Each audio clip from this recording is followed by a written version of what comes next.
women are starting to hear the message of, okay, I should speak up for myself. Yes. I should ask for what I want. Yes. Let's say I had an unfavorable experience in the bedroom. Right. I didn't appreciate him. Right. I heard on a podcast that I need to create some space for myself. Mm-hmm. She goes and asks her husband, can you do bedtime tonight so we can have playtime later? Yeah.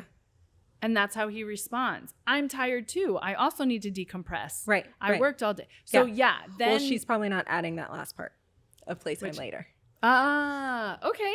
Right. So you find if she says that, then he might be more receptive to doing bedtime. Yes, because That's good to then know. I'm helping you, you're helping me. Okay. Yeah. Right. It's not just this is what I need, right? But this is what I need in the scope of us. Yeah. Got it. Right.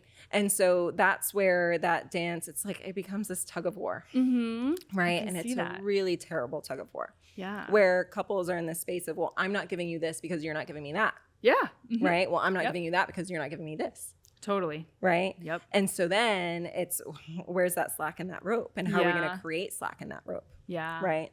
And so what I explain to my couples is that both partners have to be willing to take that one small step outside of their comfort zone or outside of their needs towards the other to accommodate for the other's needs. Yeah. Right. Yeah. But it only works if both partners are willing and committed to doing that. Right. Because if we're really thinking about a real game of tug of war. Yes. Right.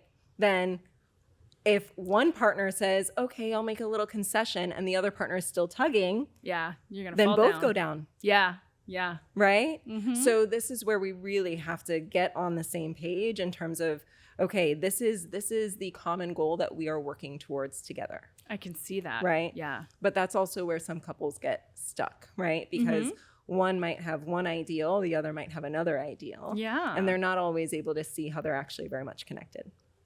That makes sense. Yeah. Yeah. And then you kind of feel like, where do we go from here? Where do we go from here? Right? Okay.